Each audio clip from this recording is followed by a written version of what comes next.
Merci beaucoup, merci Joël pour l'invitation, merci à vous d'être là. Donc le titre de la conférence, comme vous voyez, porte sur l'entrée instable dans la profession enseignante en Belgique. Comme Joël l'a indiqué, mes domaines de recherche sont plutôt la sociologie du travail et de l'emploi. Il se fait que j'étudie plusieurs marchés du travail, on pourrait dire, et le cas ici que je vais étudier, c'est le cas de la profession enseignante, mais parmi une trajectoire d'études de différents types de marchés du travail. Vous allez voir que dans cet exposé, je vais essayer de problématiser à la fois à l'appui de résultats d'enquête que nous avons pu réaliser en Belgique, mais je vais surtout essayer de proposer une problématisation des problèmes d'entrée dans la profession enseignante en tirant le fil des questions d'emploi, des questions de conditions d'emploi, et dans ce sens-là, d'essayer de rentrer un peu en discussion, en résonance avec une multitude de travaux qui portent évidemment sur les enseignants, mais qui, du point de vue de notre équipe, et en tout cas quand on a fait cette recherche, portaient insuffisamment sur une problématisation beaucoup plus serrée sur les dynamiques propres du marché du travail ou des systèmes d'emploi enseignants. Bien. Et donc, ce propos-là, je vais le développer en essayant de montrer, vous allez voir que ce sera un peu l'hypothèse sous-jacente, issue tout à fait classique pour les travaux en sociologie de l'emploi, qui vise à considérer les marchés du travail avant tout comme des ensembles régulés, on pourrait dire, hein, ou insuffisamment régulés, mais en tout cas, où un des enjeux c'est le problème de la régulation, c'est-à-dire la création de règles, la création de normes, de conventions, d'institutions qui organisent la rencontre, on pourrait dire, entre formation-emploi et puis les circulations, les mobilités, les attributions, les valorisations, etc. Et donc, dans souvent un point de vue de sociologie de l'emploi, c'est essentiellement à ces problématiques-là que je vais essayer de m'adresser et de problématiser. Alors, en introduction, on peut situer un peu quand même ce propos en disant que le maintien des nouveaux entrants dans la fonction enseignante, j'ai indiqué, c'est une problématique internationale, c'est-à-dire c'est une problématique en tant que telle. Il y a de nombreux travaux qui s'attachent à essayer de renseigner cette question-là de l'entrée dans la profession des enseignants. Et j'ajoute une problématique internationale, puisqu'il apparaît souvent dans la littérature que ce sont des situations, des questions qui semblent se retrouver, qu'on soit aux États-Unis, qu'on soit ici au Canada, dans tous les pays européens. C'est comme s'il y avait un peu partout un problème avec ces nouveaux entrants sur le marché du travail. Et la littérature est assez prolifique là autour et se raccroche évidemment à toute une série de perspectives. Je ne veux pas faire état ici de tout cela, mais il y a évidemment beaucoup de travaux qui ont encadré la question de la signification même de la forme professionnelle enseignante, s'inspirant des travaux de sociologie des organisations sur le statut, la place du corps enseignant dans son cadre institutionnel, qui s'affaiblit ou qui se transforme lui-même. Il y a évidemment beaucoup de travaux sur les identités professionnelles. Christian en a conduit pas mal sur le métier même d'enseignant, les transformations de son rôle, le déplacement aussi des formes de contrôle qu'il peut y avoir autour de l'activité même enseignante, et évidemment beaucoup de travaux aussi sur la problématique plus précise de l'insertion professionnelle, l'installation dans des systèmes d'emploi, l'impact de la formation initiale sur les identités, les différentes temporalités, les stades de l'insertion. Pensez au modèle d'Huberman, de Vonck sur les cycles professionnels, aux travaux de Tardif sur l'insertion socio-économique et l'insertion dans le métier, les travaux de Van Zentem, Rayou sur les trajectoires et les socialisations professionnelles. Bref, il y a beaucoup de travaux, sans compter toute une série d'autres travaux qui portent aussi sur les facteurs de satisfaction, d'insatisfaction dans le métier, particulièrement chez les novices, sur l'influence des modalités d'accueil, sur les problèmes perçus par les débutants, etc. Je ne fais pas une revue extensive, mais pour vous indiquer que, paradoxalement, en tout cas dans la littérature francophone, il nous semblait qu'il y avait moins de travaux qui portaient sur les conditions d'emploi en tant que telles. Hein. Donc, vraiment sur la question de l'entrée, de la stabilisation dans l'emploi, dans les transitions professionnelles, dans les taux de turnover et de sortie, dans les caractéristiques de ceux qui persévèrent et de ceux qui sortent du système, dans l'influence croisée des différents marchés du travail dans lesquels s'insèrent les personnes qui se destinent à l'enseignement et puis après qui circulent sur d'autres marchés, sur les évolutions des stratégies de recrutement et donc de sélection ou de régulation du marché en termes de priorité, d'organisation des carrières, etc. Et donc, c'est à cette question-là qu'on a choisi de s'intéresser dans le centre de recherche, le GIRCEF, au travers d'une enquête collective, c'est Grande Ampleur, qui a réuni toute une série de chercheurs et à laquelle j'ai été associé, à laquelle j'ai travaillé pour certains volets, en venant, et c'est là le deuxième point, avec une interrogation de recherche que je poursuis depuis un petit temps, qui porte sur les marchés du travail en tension, sur les marchés du travail réputés en pénurie. Et donc il se fait que la profession enseignante est catégorisée comme souffrant de problèmes de pénurie. C'est une sorte d'attendu ou presque comme si c'était une donnée prise pour étant une sorte de trait distinctif.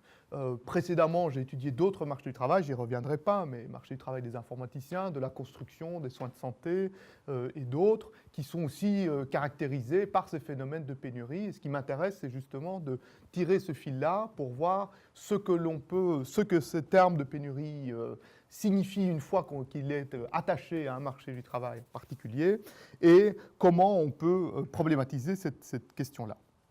Et donc, la manière habituelle par laquelle on qualifie un marché du travail en pénurie ou en tension, apporte, il y a une polysémie là derrière, est évidemment chaque fois propre à chaque pays a ses propres enjeux, chaque pays a sa manière par laquelle il va indiquer, faire ressortir le problème du marché, du marché du travail des enseignants, va apporter des solutions, on pourrait dire, ou des axes de transformation qui sont chaque fois particuliers, par exemple en jouant sur la formation des nouveaux entrants, en cherchant à l'améliorer, si la pénurie est attribuée à un défaut de qualité des nouveaux entrants, ou à essayer d'augmenter le volume des nouveaux entrants en faisant des incitations pécuniaires, en desserrant des conditions de recrutement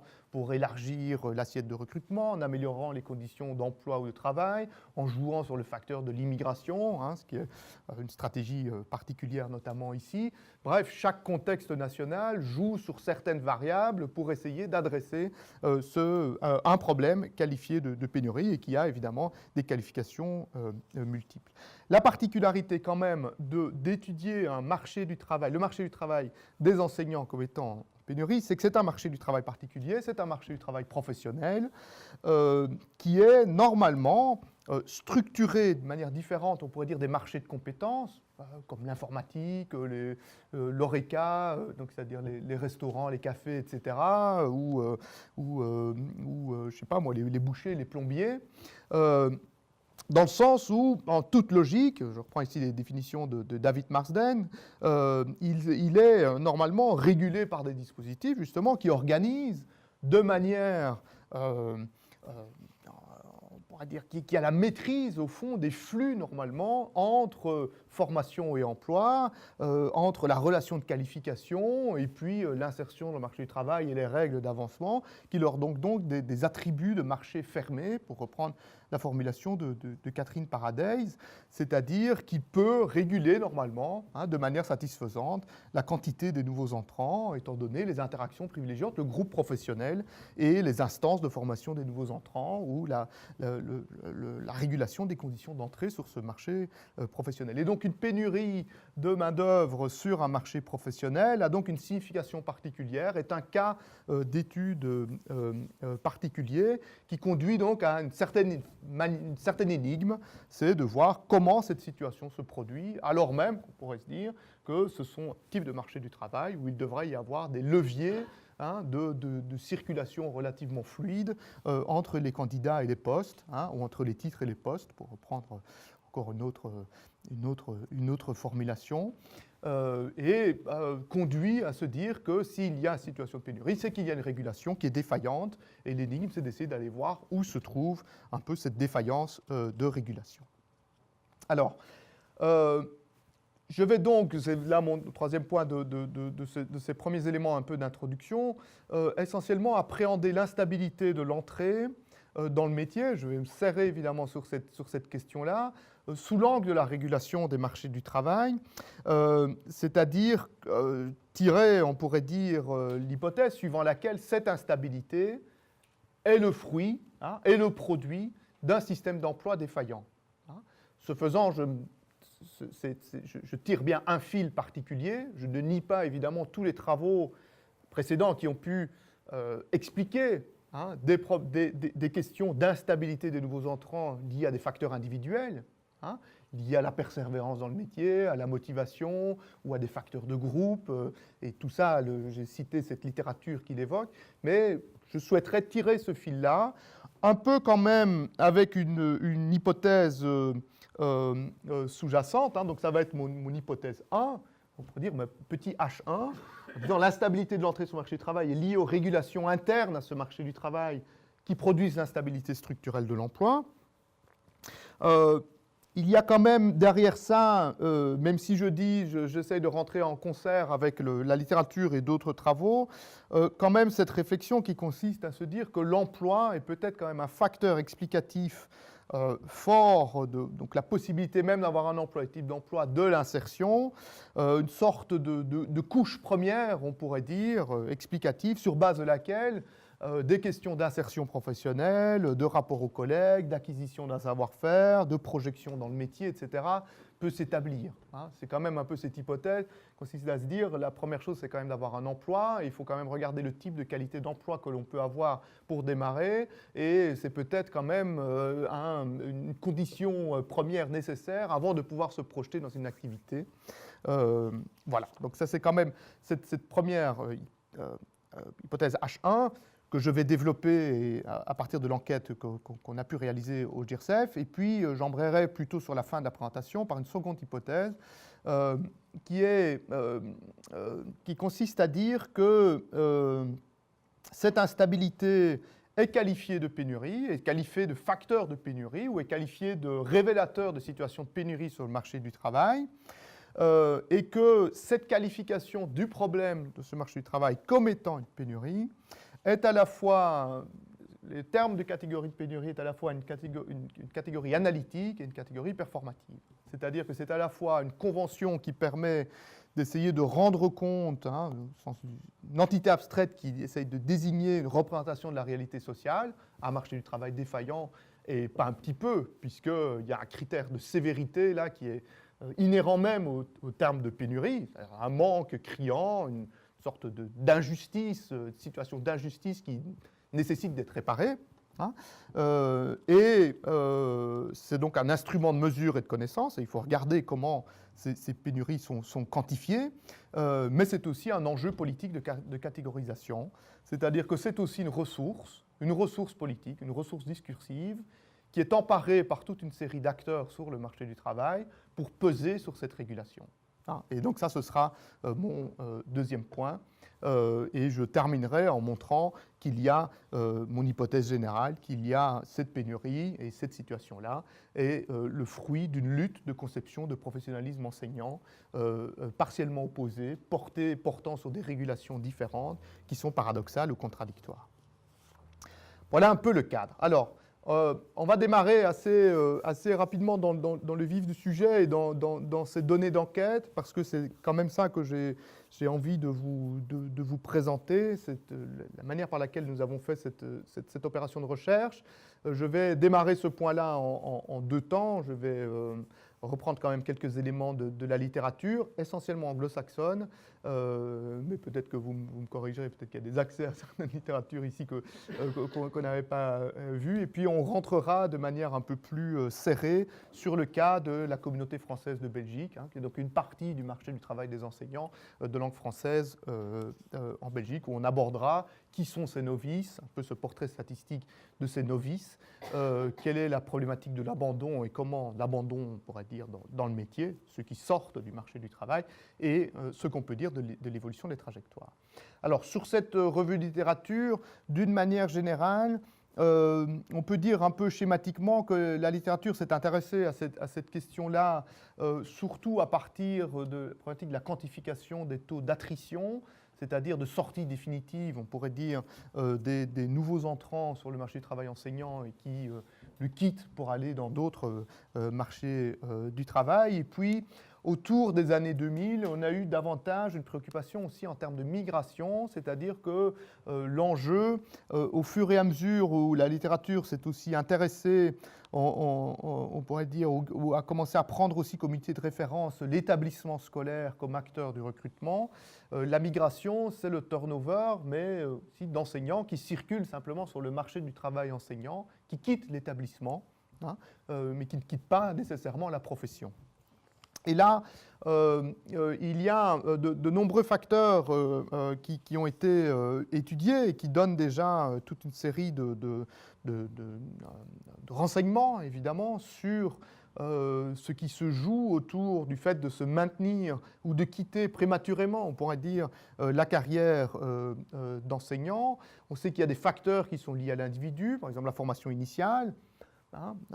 Plus les nouveaux entrants ont une orientation pédagogique, normalement, plus ils restent, plus ils se stabilisent dans l'emploi. On sait qu'il y a des effets de discipline enseignée, avec de la littérature qui nous dit ceux qui sont porteurs de titres scientifiques, sciences dures, on pourrait dire, ont davantage de mobilité, parce que davantage de possibilités de circulation sur le marché du travail. Il y a des caractéristiques sociodémographiques qui peuvent peser. Par exemple, le personnel issu de minorités ethniques est plus stable aux États-Unis. Il y a des facteurs qui sont liés à la satisfaction professionnelle, à l'engagement, aux formes d'engagement vers l'organisation. Plus il y a un engagement fort, plus on reste. Et puis, toute une série de facteurs liés aux établissements, liés par exemple aux élèves, aux facteurs sociodémographiques, le type d'établissement scolaire dans lesquels on va professer, ou le type de comportement, de nécessité disciplinaire, les niveaux scolaires, le leadership de la direction, les formes de soutien hiérarchique, la qualité des relations entre collègues, et évidemment l'influence des ressources financières, matérielles, etc. etc. Quelques enseignements qu'on retient. Évidemment, il y a un point particulier de sortie du métier qui porte sur les novices. Les novices, c'est dans les premiers temps, généralement, de la carrière que la décision de rester ou de quitter se fait le plus, bien plus que ceux qui auraient, par exemple, 10 ou 15 ans d'ancienneté. Les novices les plus diplômés ont tendance à être moins stables, encore plus que les autres, encore plus s'ils travaillent dans des écoles jugées difficiles. Et le climat de l'école, sa dynamique organisationnelle ont un impact. Et donc, c'est un peu à partir de cette littérature-là, de ces facteurs un peu de maintien ou de sortie que nous avons élaboré notre enquête. J'y viens rapidement. C'est une enquête que nous avons réalisée sur base des bases de données administratives, donc de l'administration qui rémunère les enseignants. Et donc, on va travailler sur la population complète des enseignants. Donc, ce n'est pas une enquête administrée, mais c'est un traitement sur base de l'ensemble des données. L'objectif de cette recherche était à la fois d'actualiser un portrait statistique de ces enseignants qui n'avaient plus été étudiés depuis pas mal de temps en Belgique comme tel. Et nous avons pris tous les nouveaux entrants qui ont intégré donc, le secteur de l'enseignement en communauté française entre septembre 2005 juin 2011, ce qui va nous faire plusieurs cohortes, je vais y venir, cohortes qu'on va appeler des cohortes de novices, c'est-à-dire des membres du personnel qui ont travaillé pour la première fois, qui apparaissent pour la première fois dans cette base de données de l'enseignement, et au cours d'une même année scolaire, l'unité de base étant d'avoir au moins presté un jour pendant cette année, hein, parce qu'on a une identification en termes de mois prestés, mais le mois presté sera le mois où il y a eu au moins un jour de travail. Bon. Alors, la population que nous avons considérée, il y a donc 145 000 enseignants, hein, 110 000 qui ne seront pas jugés novices. On a qualifié de novices ceux qui sont rentrés sur le système scolaire et qui ont 5 ans, maximum 5 ans d'ancienneté. Okay, hein, et 34 000 novices, donc 23%. De ces novices, nous sommes concentrés essentiellement sur les novices qui n'ont exercé que des activités enseignantes, hein, c'est-à-dire qui n'ont pas été associés à la direction, puisque tout ça se retrouve aussi ou dans des tâches annexes, même d'entretien, etc. On s'est évidemment concentré uniquement sur les enseignants, et nous avons donc pris 6 cohortes, hein, avec évidemment une cohorte la plus complète, et puis une de la deuxième année, la troisième année, etc. Okay. Donc ça, c'est notre base empirique. Alors, quels sont les résultats? Tout d'abord, je vais essayer de faire quelques données un peu sociodémographiques de portrait. Après, on va aborder la question de l'abandon. Qui abandonne et quel est le processus qui fait que certains sortent, en fait, hein, de cette base de données, ne réapparaissent plus, en tout cas, pendant les 5 ans. Et puis, on essaiera de rentrer un peu plus dans l'explication de l'évolution de la trajectoire, de la dynamique du marché du travail. Alors, quelques données. Première donnée qui nous a assez surpris, les novices moins jeunes qu'attendus. Hein. Bon, bien entendu, il y a une concentration dans les catégories d'âge les plus jeunes, hein, mais on voit une courbe qui s'étend, bien entendu avec des unités très faibles, de l'ordre de quelques pourcents, mais une sorte de longue traîne comme ça qui peut même aboutir à des entrées pour la première fois dans la profession d'enseignant en communauté française de Belgique à 58 ans. C'est un cas extrême, mais on voit bien toute l'hétérogénéité. Donc, pour ramasser un peu, 73% de ces novices ont moins de 30 ans. Hein, ça se borne évidemment sur le premier quart, mais on a quand même 15% qui arrivent en 30-39 ans et puis 11% à 40 ans et plus. Suivant les différents types de réseaux, suivant les différents types de niveaux scolaires, cette moyenne d'âge varie un peu. Si on prend le secondaire ordinaire, hein, donc je veux dire les jeunes de 12 à 17 ans, c'est là que la moyenne d'âge devient relativement élevée. Hein. Au niveau du primaire, c'est plus faible. Vous voyez un peu les variations. Donc on distingue le fondamental ordinaire, le fondamental spécifique, secondaire ordinaire, secondaire spécifique. CEFA, ce sont les organismes de formation professionnelle. Hein. Donc là où il y a une situation tout à fait particulière, qui est le cas de l'engagement d'enseignants qui sont aussi qui ont une qualification professionnelle ou une pratique professionnelle. Okay. Hein, il peut y avoir également des variations suivant les types de cours qui sont donnés. Autre point intéressant, ces novices, à quel moment de l'année rentrent-ils, apparaissent-ils dans la base de données? On pourrait se dire en septembre, ils commencent une année scolaire. Hein, seulement 40% commencent en septembre. Et là, on va voir, et ça va d'ailleurs être un des objets de notre problématisation, toute une dispersion des moments d'entrée dans l'emploi et donc dans le cycle de l'année scolaire, hein, dans la période de l'année scolaire, extrêmement variée. C'est-à-dire qu'il y a un pic d'entrée en septembre. Hein, là, on prend le pourcentage de l'ensemble des novices. Okay, hein, et puis, vous avez après une période d'inscription en octobre-novembre. On comprend, c'est l'année scolaire qui débute. On a fait des ajustements, il y a plus d'élèves que prévu, des classes s'ouvrent, etc. Hein, un renouveau à partir de janvier, hein, un peu une décroissance. Et puis, en fait, ça remonte un tout petit peu en mai. Et puis, juin, juillet, août, évidemment, là, il n'y a plus de recrutement.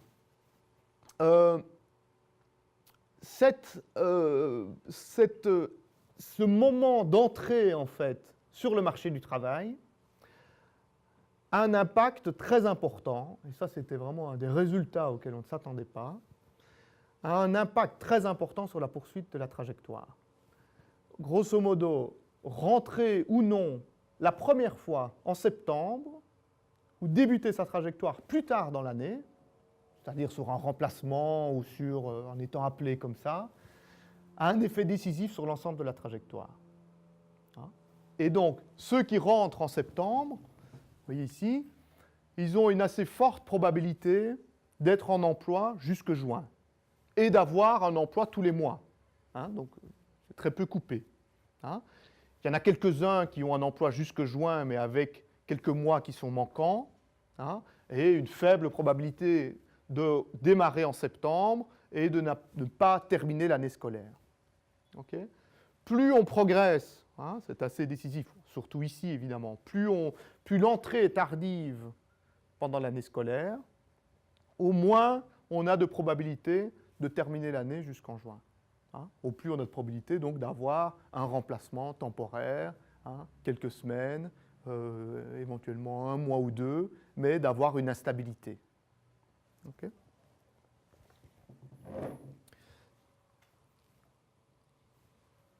Donc ça, c'est un premier... évidemment, quand on rentre en juin, on a une forte probabilité de terminer le mois, et la mesure statistique, de toute façon, ne permet pas de le dire. Une autre manière de représenter ce facteur de stabilité, ici on a pris la période d'entrée, je vais y revenir plus tard, c'est notamment de s'interroger sur quel est le cumul d'emplois suivant différents établissements. Ici, c'est ramené au pouvoir organisateur qui est l'instance, au fond, de gestion du recrutement. Il peut y avoir plusieurs établissements suivant les pouvoirs organisateurs, mais c'est l'employeur. Et statistiquement, nous n'avons que ça comme information. Alors, 4 catégories, grosso modo, peuvent ressortir. Nous avons ici ceux qui rentrent, qui vont cumuler 10 mois de travail, donc qui sont rentrés de septembre à juin, et qui n'ont qu'un pouvoir organisateur, qu'un employeur. Et on pourrait se dire ceux qui ont 9 mois, 8 mois, ceux qui se sont stabilisés dans un établissement ou sur une entité de recrutement spécifique. Et de gestion, on pourrait dire, de gestion des ressources humaines, même s'il peut y avoir 2, 3 écoles, c'est dans un même espace. Au fond, on pourrait dire de gestion des ressources humaines. Okay.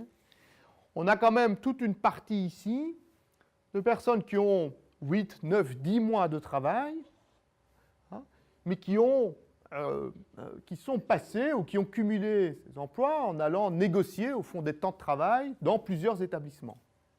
2, 3, 4, 5, 6, évidemment ce sont des pourcentages très très faibles, mais jusqu'à 7 pouvoirs organisateurs différents pour 10 mois de travail. Donc c'est quand même bouger sans cesse d'école en école, mais néanmoins ils ont réussi à avoir un temps plein, on pourrait dire. Et donc voilà, donc une autre catégorie, ceux qui vont finalement renoncer, je ne vous donne pas tous les développements statistiques, mais évidemment on a corrélé ça au fait de se maintenir, sont plutôt dans cette catégorie, c'est-à-dire peu de mois de travail et en plus dans plusieurs établissements sur des petits remplacements ou des petits contrats, et puis ceux qui ne font que de passer, qui ont juste un peu de temps de travail, là auprès de quelques pouvoirs organisateurs, mais qui n'apparaîtront plus par la suite.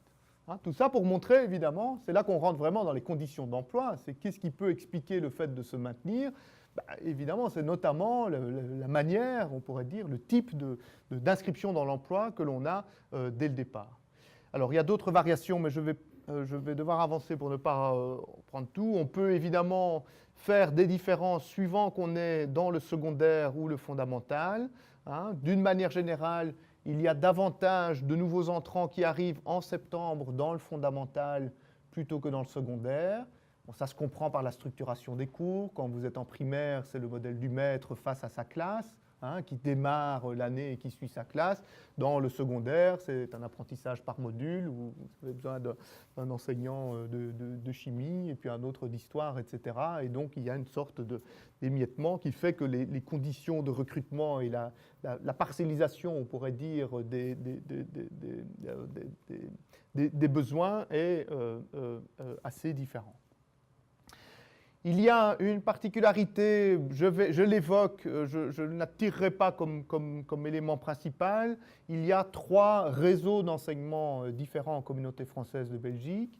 Hein. Il y a le réseau de la communauté française ou de la Fédération Wallonie-Bruxelles qui est directement géré par le ministère.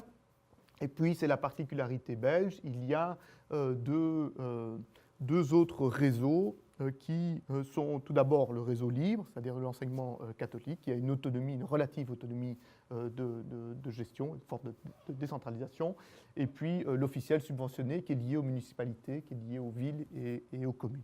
Hein.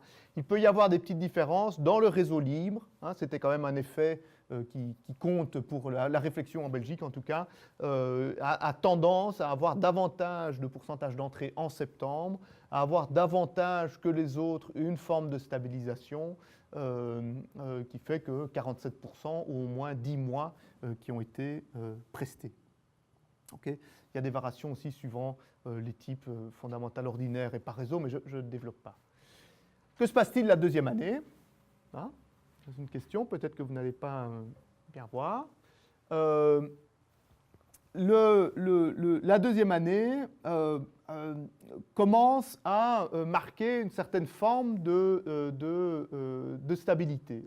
C'est-à-dire que si on compare à chaque fois des pourcentages de l'année 1 et de l'année 2, on voit que 42% ont 10 mois de travail l'année 1, ben, ce pourcentage pour cette cohorte qui avance passe à 68%. Pour ceux qui restent, ils ont davantage de temps de travail. 46% rentrent en septembre, ben, ceux de la deuxième année de la cohorte rentrent 76% en septembre. Le mois de sortie, là c'est relativement équivalent, c'est plutôt le mois de juin. On a d'autres facteurs qui vont faire varier assez bien les parcours. Par exemple, le fait de détenir un diplôme pédagogique va avoir une influence très très importante. Si on regarde ceux qui ont cumulé 10 mois de travail, 84%, ils ont un diplôme pédagogique. Vous allez voir que ça, c'est lié problématique de pénurie, c'est-à-dire qu'en situation de pénurie, j'y reviendrai après, il y a une possibilité d'avoir un allègement des conditions d'entrée et de recruter du personnel sur base d'expérience, sur base de diplôme, mais pas sur base de titres pédagogiques. Et ça, c'est un enseignement quand même, c'est-à-dire que ceux qui, ou plutôt ceux qui ont un nombre de mois prestés durant la première année qui est plus faible, à l'inverse, on va retrouver davantage de personnes qui n'ont pas le titre pédagogique. Donc le fait de disposer de ce diplôme-là est un facteur de stabilisation plus précoce par rapport aux autres. Il y a quelques différences de genre, mais elles ne sont pas très significatives. Et donc ça, c'est quand même un enseignement, un deuxième enseignement important sur la place, sur l'importance de ce diplôme pédagogique. Alors, autre tableau, il m'en reste 3-4. Je n'essaye pas de vous matraquer de chiffres et de représentations. Autre facteur quand même très intéressant, c'est l'âge des enseignants. Ce sont les plus jeunes qui se stabilisent le plus vite. Ce sont les plus jeunes, si on prend la catégorie, donc ici vous avez l'éventail, chaque couleur correspondant à une variation. Si vous prenez les plus jeunes qui rentrent entre 18 et 24 ans, donc c'est très certainement plutôt 22-23, mais enfin jusque 24, ce sont eux qui ont en tout cas un pourcentage le plus élevé de 10 mois de travail lors de la première année. Plus vous montez dans les catégories d'âge, plus moins l'emploi a été stabilisé et plus vous avez des contrats ou des inscriptions 1 mois ou 2 mois ou éventuellement 3 mois. Okay.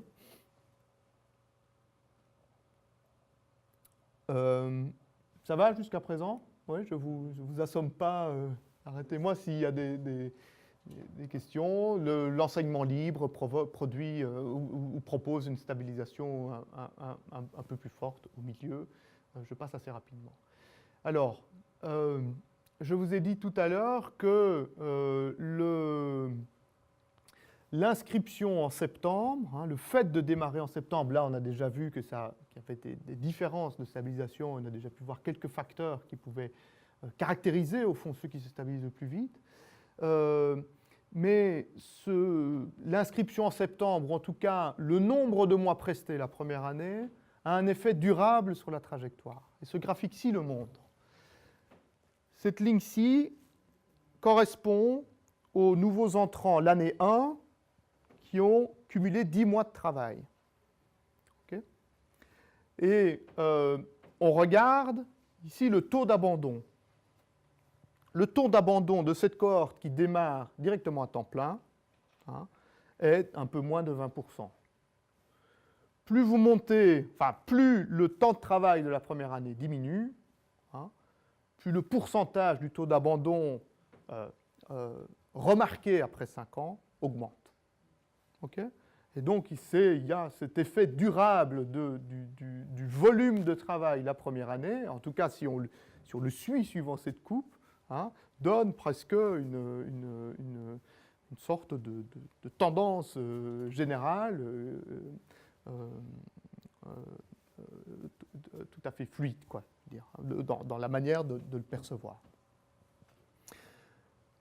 Et donc les taux d'abandon, évidemment, se cumulent, varient suivant les cohortes. Si on fait une moyenne, hein, il est vrai de dire que les enseignants en Belgique, il y a 35% des nouveaux enseignants qui, à un moment donné, débutent dans le système scolaire en communauté française, hein, qui, après 5 ans, ne sont plus là, ont abandonné. Okay, hein. On a relativisé le chiffre précédemment qui circulait en Belgique, c'était du 40-42%. Okay, donc là, on a diminué un peu. Surtout, c'est un chiffre global qui porte sur l'ensemble des enseignants, évidemment. Ce que ça traduit quand même, c'est qu'il y a déjà 19% après une année. Hein, donc 19% de ceux qui ont commencé n'apparaissent plus l'année suivante et n'apparaîtront plus jamais, au moins pendant 5 ans, dans les bases de données, n'auront plus été rémunérés, en tout cas, par l'administration pendant les 5 ans. Okay. Le genre a un peu d'influence, je l'évoque ici, mais quand on a fait des analyses multivariées, on a vu que c'était plus relativisé. Ce n'est pas ce fil-là que je vais tirer particulièrement. Je vous ai indiqué que l'âge, évidemment, avait une influence sur le taux d'abandon. Plus on est jeune, moins à l'entrée, moins il y a d'abandon. Le niveau scolaire fréquenté fait que, donc ce sont toutes des analyses univariées évidemment ici, ce taux d'abandon est plus élevé dans le secondaire en rouge plutôt que dans le fondamental primaire. Combi, ce sont des personnes qui ont cumulé différents dans les deux niveaux, hein, ce qui est assez surprenant en fait, hein, de se dire que ça, que ça baisse le niveau d'abandon, le fait d'être présent dans ces deux niveaux. Ça, on n'a pas pu l'expliquer concrètement. Le fait de posséder un diplôme pédagogique a une influence nette, hein, c'est-à-dire que le taux d'abandon, à nouveau, analyse univariée, est beaucoup plus élevé que si on n'en a pas.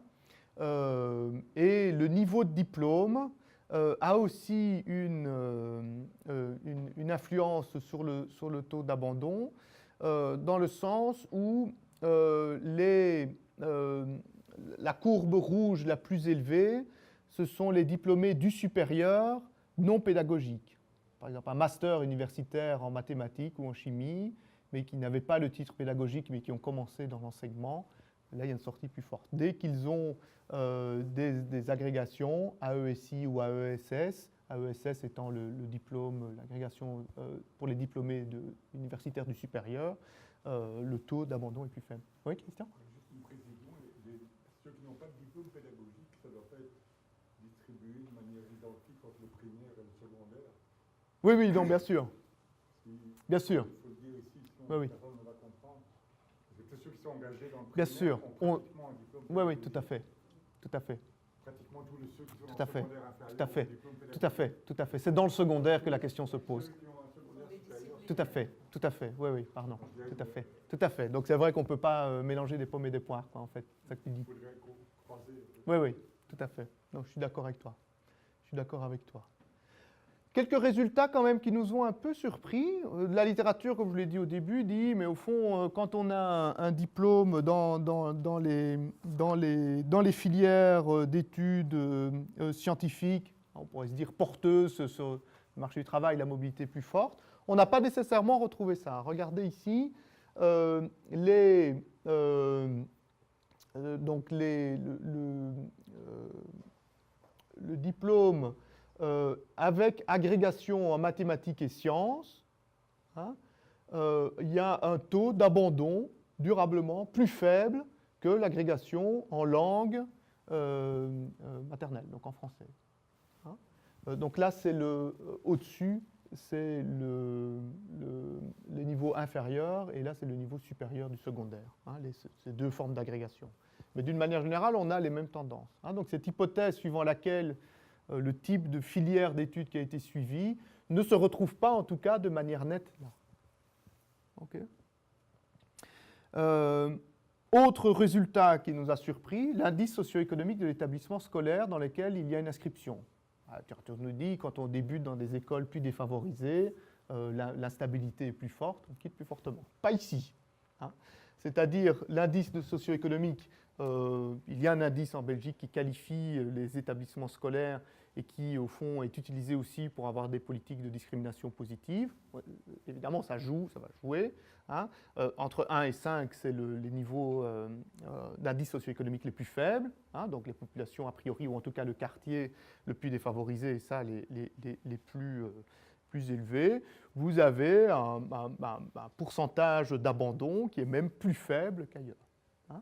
Notamment, évidemment, ça s'explique aussi, ou ça peut s'expliquer par ces politiques de discrimination positive qui donnent une certaine prime aux enseignants qui débutent par ces établissements-là, hein, qui fait qu'après quelques années, ils vont avoir un indice de priorité pour demander des mutations qui sera une acquisition d'ancienneté, une sorte de priorité de demande de mobilité qui sera plus favorable par la suite. Ah, donc ça peut valoir la peine d'y rentrer, mais les entretiens qualitatifs qu'on a faits par la suite, peut-être que vous avez déjà vu ça dans vos travaux, montrent que ce n'est pas nécessairement parce qu'on rentre dans des écoles moins favorisées que le sens au travail, etc., est moins présent, et quelquefois certains n'aiment pas trop d'aller justement dans les établissements les plus favorisés, les plus huppés, là où les parents sont les plus demandeurs, où il y a moins de solidarité aussi entre les collègues, versus des établissements moins favorisés, où il y a d'autres mécanismes, un sens du métier, etc., qui peut s'exprimer, et qui fait que quelquefois il y a des mécanismes de groupe qui font qu'ils restent plus longtemps. Alors, donc, on a quelques principaux résultats. Il y a des différences entre hommes et femmes qui existent, mais à nouveau, une fois qu'on fait tourner les modèles multivariés, mais je ne le développe pas, ça devient moins significatif. Le diplôme a un impact majeur, hein, mais il y a des contrastes par rapport à la littérature en fonction de la formation pédagogique, et il y a des taux de sortie ou de non-sortie étonnants en fonction des disciplines enseignées ou des établissements qui sont suivis. Okay. Le mois d'entrée, hein, donc principaux résultats quand même intermédiaires, c'est ce mois d'entrée en fonction qui a été un résultat assez surprenant et qu'on a cherché à développer un petit peu plus. L'indice socio-économique ne semble pas lié à un risque de sortie. Là aussi, c'était quand même assez frappant de le voir. Et il y a des différences entre niveaux et dans des réseaux, mais voilà, ça reste quand même relativement contenu, même si il peut y avoir des effets. Alors, essayons d'approfondir encore un peu maintenant ce troisième point qui est l'évolution de l'emploi dans une cohorte de novices. Alors là, on rentre un peu dans le cœur de notre argumentation et dans la manière par laquelle on a essayé de problématiser cette situation. Donc on a vu que l'entrée se fait en septembre ou plus tard pendant l'année. Ce premier tableau montre le nombre d'équivalents temps plein, hein, donc c'est-à-dire de charge de travail à temps plein, rapporté au nombre d'enseignants. Hein. Donc on voit qu'il y a une évolution du nombre d'équivalents temps plein qui a un pic Alors les données ici sont un peu particulières. A1, c'est la cohorte première année, hein, donc c'est la première année de la cohorte, puis ça passe à A2, A3, A4, A5, et ceci, ce sont les coupes que nous avons réalisées. Le 1 représentant, attendez que je ne me trompe pas, oui, voilà, le mois, hein, le mois de l'année. Hein, donc juillet, évidemment, ça retombe, mai, mars, janvier et septembre, où il y a le pic. Okay. Et donc, ce qui apparaît, c'est que donc, il y a, on pourrait dire comme ceci, le système scolaire, hein, a besoin au maximum de 3400 nouveaux entrants et en recrute un peu plus de 4000. Donc il y a un recrutement d'un volume d'enseignants physiques, hein, mais excessif par rapport à la charge de travail en fait, qui est nécessaire. Bien entendu, ici on globalise pour l'ensemble du système scolaire, etc. C'est très compliqué, il y a Bruxelles, il y a Liège, etc. Il y a des écoles, il y a des filières d'études, etc. Mais enfin, d'une manière globale, on peut quand même se dire qu'il y a un excès de recrutement, on pourrait dire, hein, par rapport à un besoin global. Et donc, il y a donc un éparpillement des engagements, on pourrait dire. Hein, c'est-à-dire que ça produit un effet où il y a toute une série de personnes qui ont des petites unités d'enseignement, hein, éparpillées sur un grand nombre, plutôt que d'être ramassées sur un nombre qui permettrait... C'est en partie artificiel, on sait bien, parce qu'il y a des raisons cycliques, il y a la grippe de janvier et de février qui provoque des maladies et qui nécessitent des remplacements, etc. Et donc, bien entendu, il y a des facteurs comme ça, mais enfin, grosso modo, hein, c'est quand même un système qui repose sur un recrutement intensif, hein, et un recrutement, on pourrait dire, un peu excessif, on pourrait se dire un peu un gaspillage de ressources, c'est-à-dire que tous ceux qui sont recrutés, de toute façon, n'auront pas la chance d'avoir un temps plein, bien entendu. Hein. Et donc, ça nous met quand même sur la piste de comment les postes sont attribués. Hein. C'est-à-dire il faut quand même descendre un peu, on pourrait dire, et essayer de mieux comprendre comment cette ventilation se produit. Alors, cette deuxième coupe est intéressante, de mon point de vue, évidemment, ce sera pour vous, mais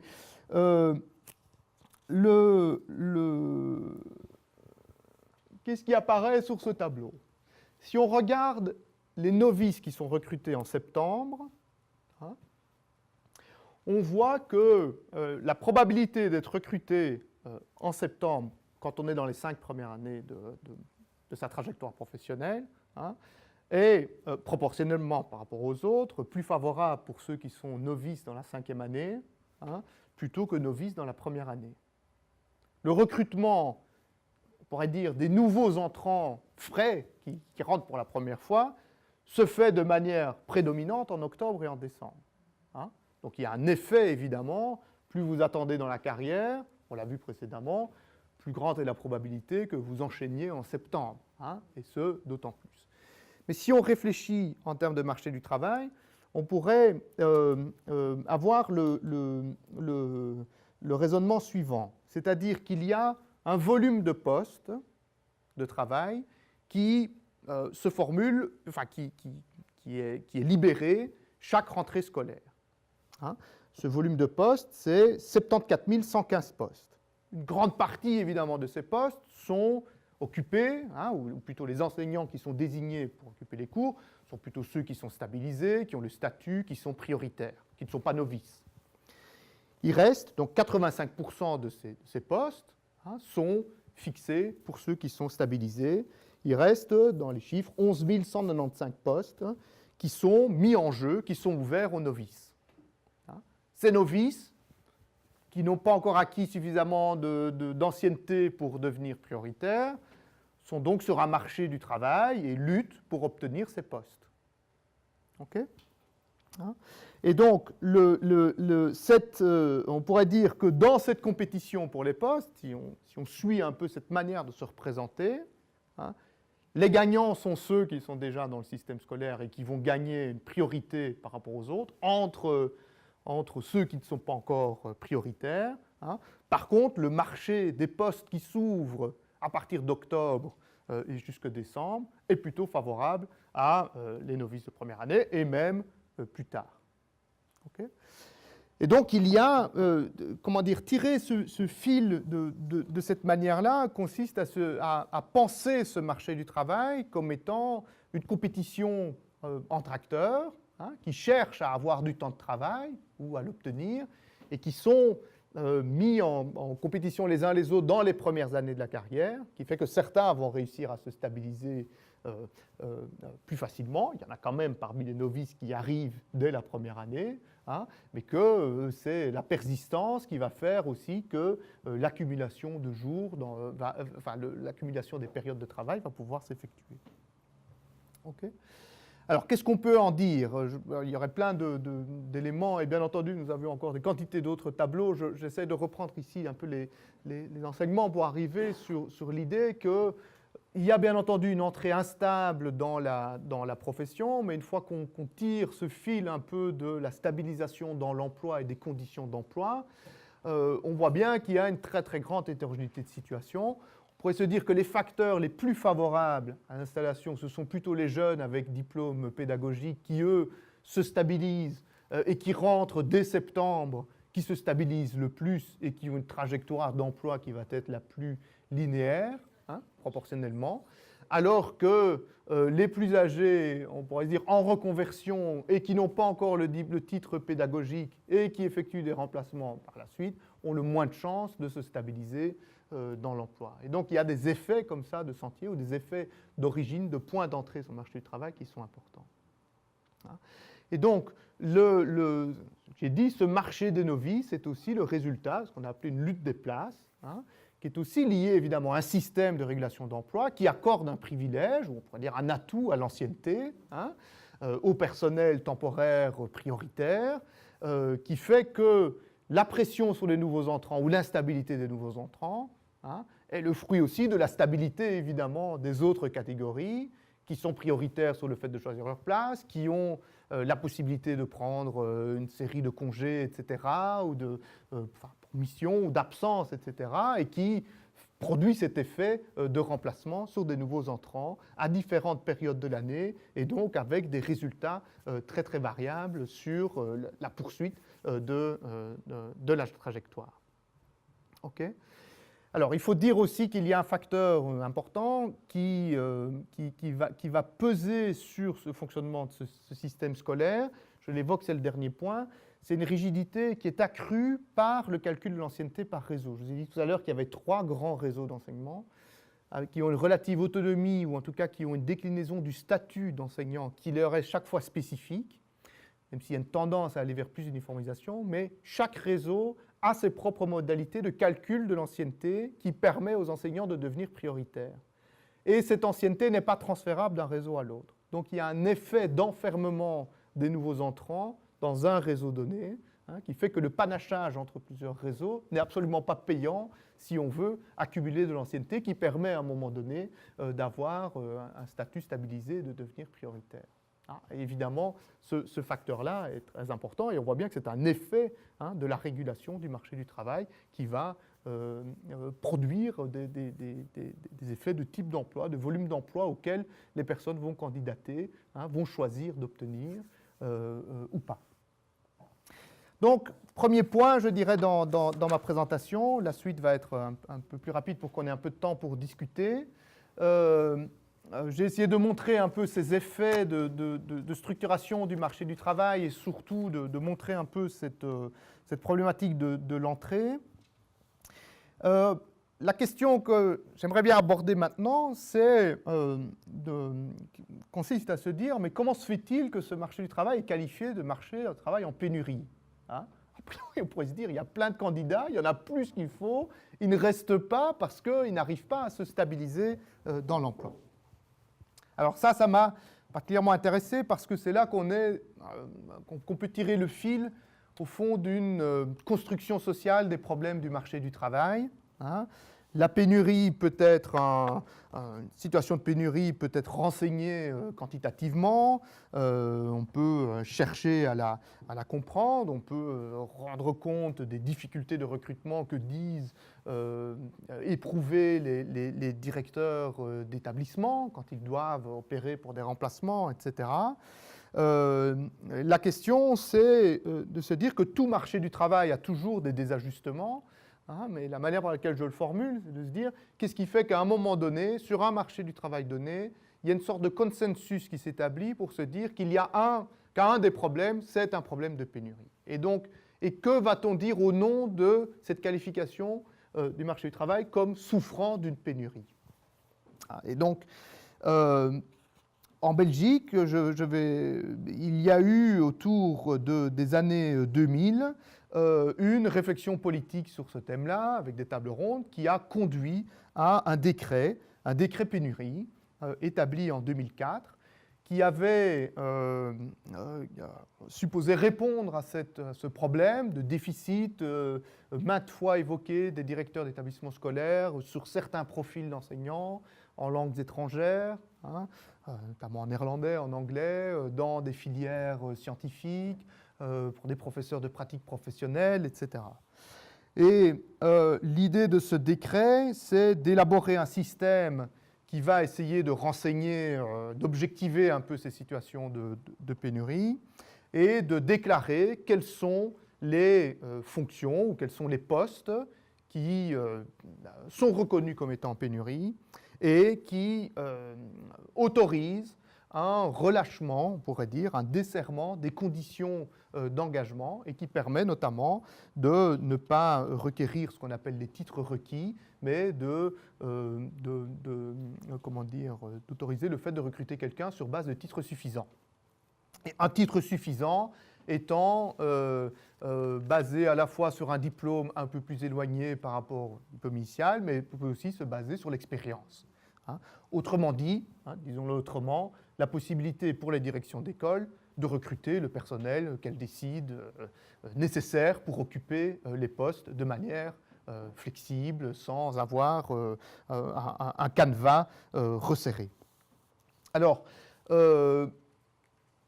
on s'est rendu compte que, et donc là, c'est sur base d'entretiens qu'on a fait avec des directions d'établissements sur la stratégie de recrutement, etc., c'est qu'il y a évidemment, une fois que ça est ouvert, une tendance à qualifier les problèmes de recrutement comme étant les problèmes de pénurie.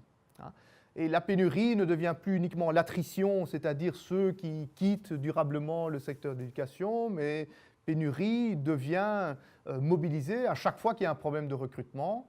C'est-à-dire qu'à chaque fois qu'il y a une migration, quelqu'un qui part, un absentéisme et la nécessité de remplacer quelqu'un rapidement et un délai qui ne permet pas d'y arriver facilement et donc des problèmes de gestion scolaire parce que les élèves sont quand même là, il faut quand même bien qu'on les occupe, donc il y a des classes plus abondantes, etc. Et puis ils ne trouvent pas la qualité directement du professeur qui est directement disponible et tout ça génère au fond cette préoccupation constante pour le recrutement qui trouve un qualificatif, une cause, au fond, c'est « je fais face à de la pénurie ». Et par ailleurs, cette catégorie de pénurie devient, pour toute une série de nouveaux entrants sur le marché du travail, un motif de stratégie d'emploi, disant « je vais aller dans les secteurs en pénurie » ou « je vais me concentrer vers les métiers qui sont réputés en pénurie ». Ou bien ceux qui n'ont, par exemple, on a rencontré qui n'ont pas le diplôme, qui vont se dire, pour rentrer dans l'enseignement, je vais rentrer par les postes qui sont réputés en pénurie. J'aimerais bien rentrer dans l'enseignement, mais je connais bien le néerlandais et l'anglais, je vais essayer de rentrer comme prof de langue, et comme ça, ce sera une voie d'entrée dans le secteur de l'enseignement à travers ce canal-là, qui est ouvert maintenant à tout le monde, des positions réputées en pénurie. Donc on voit bien que, je le dis ici de manière un peu rapide, mais cette idée de qualifier un problème de pénurie n'est pas juste une mesure objective d'un état du marché du travail, mais devient une catégorie politique, on pourrait dire, qui est emparée avec des intérêts multiples dans le fait même de la faire vivre. Alors, je vais terminer en quelques minutes pour montrer quelles sont les grandes positions des macro-acteurs, je dirais, du marché du travail, que sont les organisations syndicales, les représentants des réseaux, les directeurs d'établissement et le gouvernement, quelles sont les logiques d'interprétation qu'ils ont de ce fonctionnement du marché du travail, de leur logique propre qu'ils poursuivent, et combien dans quelle mesure ça peut avoir des conséquences, au fond, sur les nouveaux entrants. D'une manière générale, les organisations syndicales, on pourra y revenir dans la discussion, mais on est plutôt dans une logique de front commun syndical en Belgique. Traditionnellement, je vous ai dit qu'il y avait des réseaux différents. Il y a des organisations syndicales qui sont plus prédominantes dans certains réseaux plutôt que d'autres. La logique d'ensemble de ces, depuis le milieu des années 90, c'est plutôt d'avoir une logique de rapprochement et de défense d'intérêts communs, et notamment de renforcement du statut des enseignants, et d'essayer d'avoir une uniformisation un peu plus forte, avec des revendications qui sont principalement l'idée d'avoir un affaiblissement du poids des réseaux, qui apparaissent comme étant dépassés, coûteux, de les remplacer par un marché du travail commun qui limite la segmentation et qui permettent davantage de mobilité pour les enseignants, qui ne sont pas contre le fait d'avoir une plus grande, des formes d'autonomie qui sont décentralisées au niveau des établissements, au niveau de la direction d'établissement dans la gestion de l'emploi, si c'est au profit du développement, d'une application plus forte des enseignants dans des projets et dans une adhésion plus forte aux projets scolaires. Mais pas dans une plus grande autonomie donnée à la direction pour développer une gestion des ressources humaines propres et une appréciation, on pourrait dire, toute personnelle du recruteur quant aux qualités des personnes qu'il a devant elle et quant à ses critères de recrutement. Il plaide fortement pour qu'il y ait une distinction nette qui soit maintenue entre les enseignants qui disposent des titres pédagogiques et de ceux qui ne disposent pas des titres pédagogiques. Vous allez voir, je vais développer ça juste après.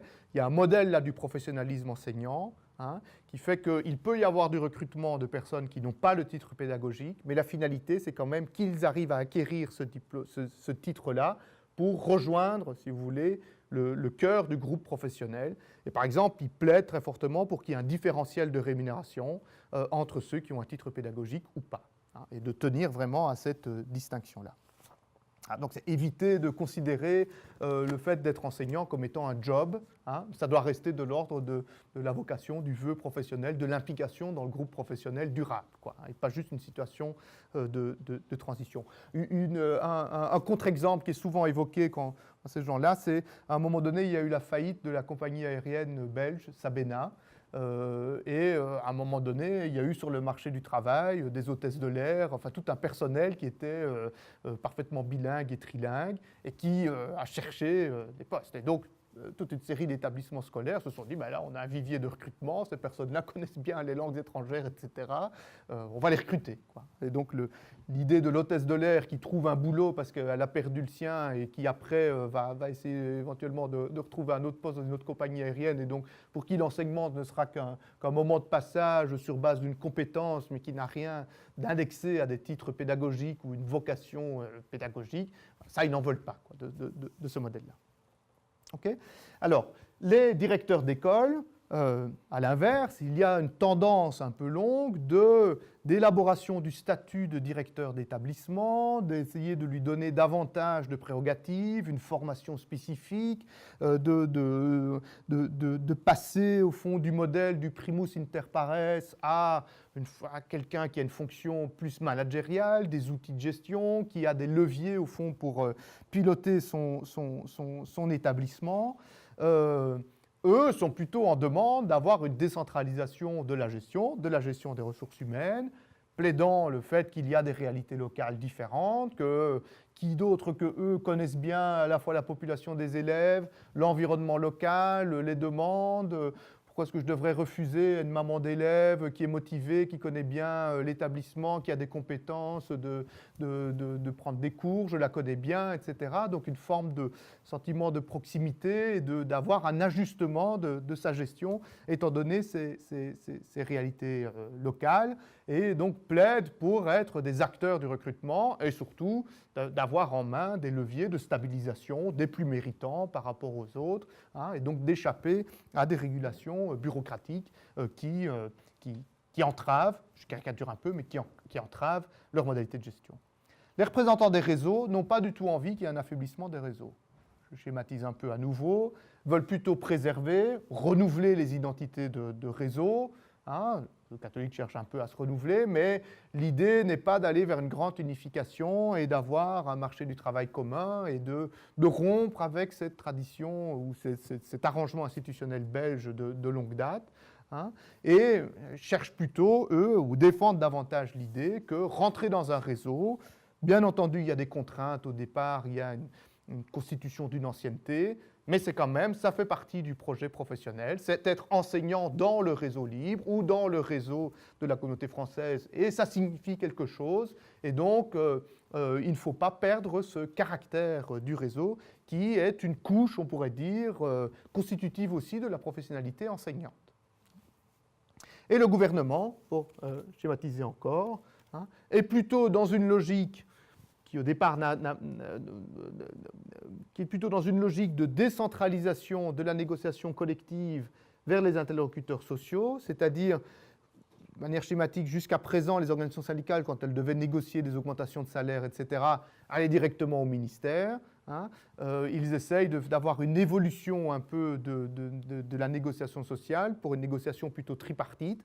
D'abord, représentants des employeurs, oui, et des travailleurs essayent de se concerter, et le ministre est là dans un deuxième temps pour avaliser les accords ou pour arbitrer s'il y a un désaccord. Ce que les organisations syndicales ne veulent absolument pas, puisqu'elles veulent traiter avec celui qui tient les cordons de la bourse, et pas avec les représentants des réseaux, qui sont simplement des délégations, parce que ce serait les valoriser dans un rôle, en fait, d'employeur ou de quasi-employeur, qu'ils ne veulent pas leur attribuer. Hein. Mais néanmoins, le gouvernement ne traite très peu de cette question-là, cherche plutôt à augmenter la formation initiale des enseignants, c'est-à-dire améliorer la qualité des enseignants qui arrivent, développer des outils de mesure de la pénurie.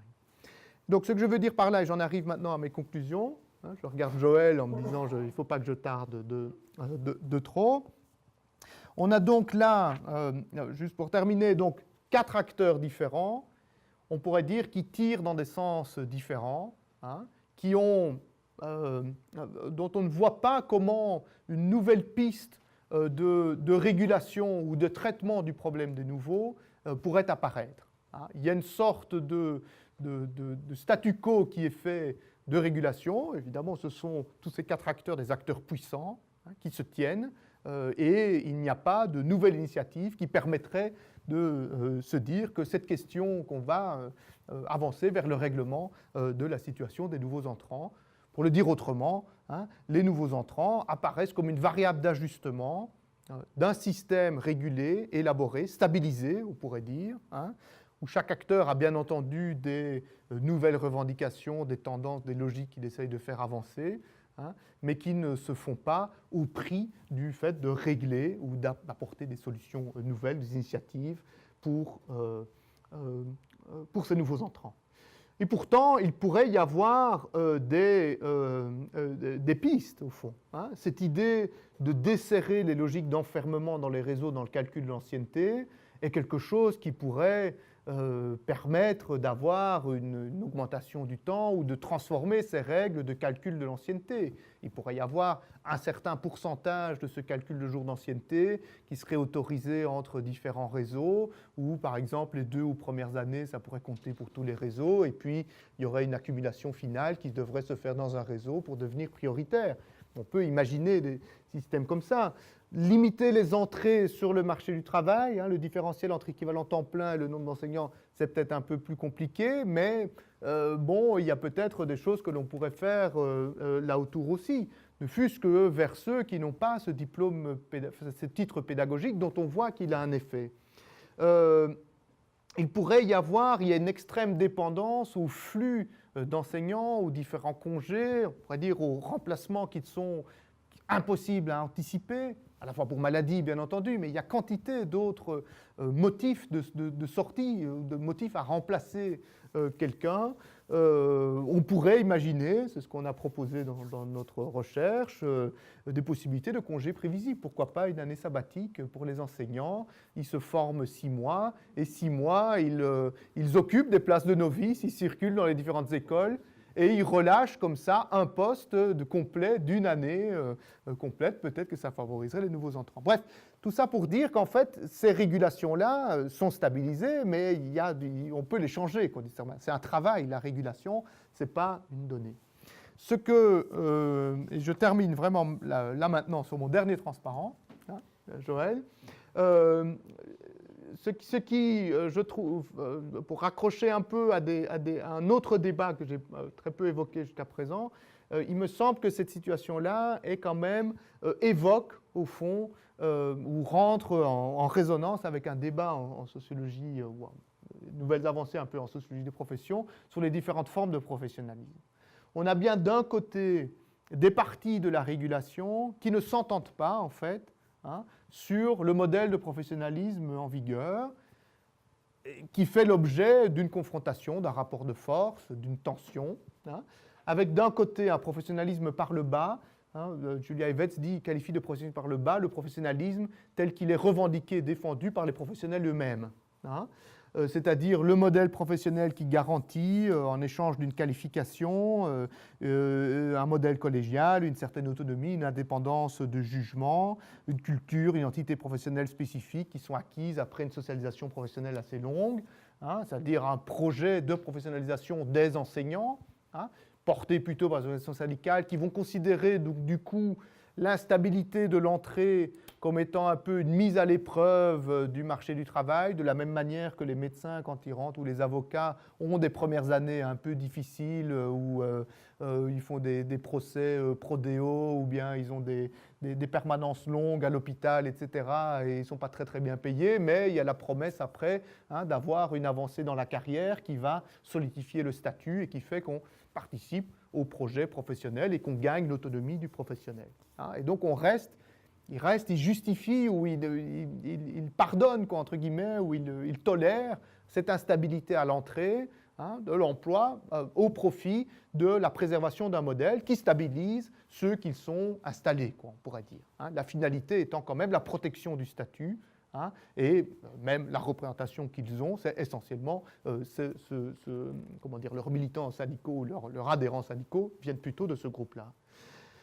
Par ailleurs, on a du côté des réseaux, pas tous les réseaux, il y aurait des nuances un peu à dire, mais surtout des directeurs d'établissement, la volonté d'aller vers un autre professionnalisme, qu'on peut appeler le professionnalisme par le haut, c'est-à-dire le professionnalisme de la direction d'un établissement, hein, en disant c'est professionnaliser les enseignants, c'est surtout professionnaliser le système éducatif, professionnaliser ma gestion de mon établissement qui prime, et donc à ce titre-là, hein, c'est une sorte d'entreprise sous le qualificatif de professionnalisme, un professionnalisme qui est une injonction plutôt au professionnalisme, qui est plutôt un professionnalisme défini par une autorité gestionnaire et pas par le groupe professionnel lui-même.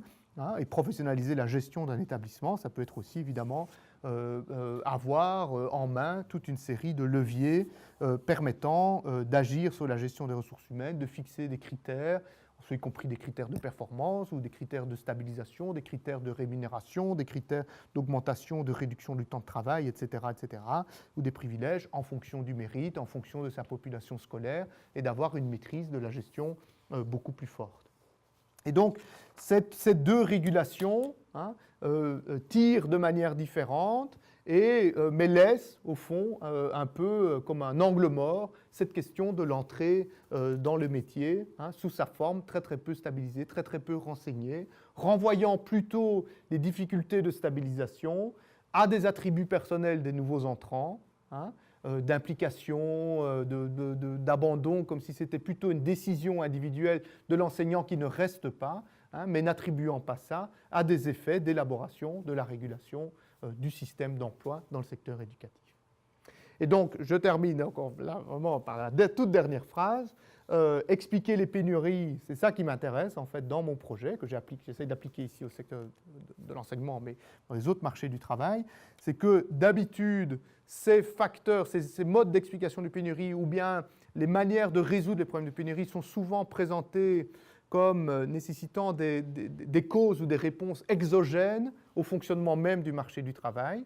Les informaticiens, il n'y en a pas assez, il faut que les établissements scolaires en produisent plus, de plus grande qualité, où il faut ouvrir plus de migrants, où il faut abaisser les charges sur le travail pour offrir des meilleurs salaires, etc. C'est-à-dire souvent des messages qui sont adressés à d'autres acteurs que les acteurs qui tiennent des formes de régulation interne et qui ont pourtant, que ce soit au niveau d'établissement ou au niveau d'un espace de régulation comme le système scolaire, des leviers également pour pouvoir agir et produire des régulations nouvelles. Et je m'arrête là. Je cite simplement ici à la fin des cahiers du GIRCEF qui sont nos publications de notre centre. Et un de ces cahiers qui a été publié porte sur les enseignants débutants en Belgique francophone, trajectoire, conditions d'emploi, qu'on trouvera donc à cette adresse-là, et qui reprend de manière encore plus exhaustive, c'est un rapport de 150 pages, un peu sur les statistiques que j'ai présentées. J'ai pris ici une sélection. Voilà, merci beaucoup pour votre attention.